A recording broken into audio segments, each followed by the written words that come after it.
The astrology of this week is actually pretty chill, and it's probably one of the calmest weeks we've had in quite a while.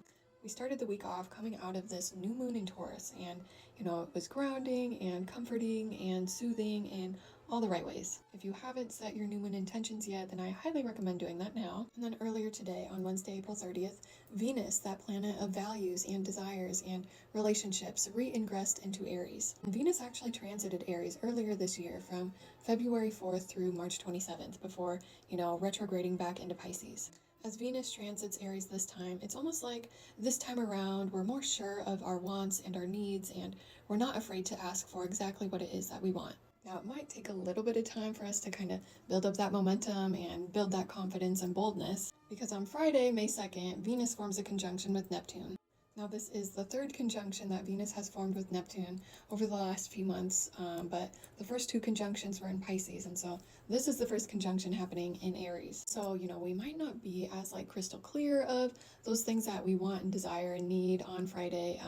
It's kind of like, we might even be wearing those rose-tinted glasses a little bit, kind of idolizing people and putting people on pedestals a little. But it's also a highly creative and artistic transit, and it's great for tuning into your imagination and channeling that energy creatively. It also brings a wonderfully compassionate energy. So we'll be feeling super empathetic that day. So it's a day to watch out for your boundaries being crossed. But then as Venus starts to move away from Neptune and kind of continue transiting throughout Aries, that's when our desires start to become more bold and passionate, where we're wanting to follow our desires without hesitation, and it's a great time to invest in yourself, whether it's through personal development or physical exercise, or maybe you're trying out a new look and working on rebranding yourself. It's just a time to take initiative in your life and follow your passions from this space of true authentic alignment. And Venus is actually going to be transiting Aries through June 5th.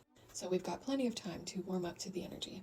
And then as we move into the weekend, the moon ingresses into Leo, bringing a creative and confident and self-expressive energy.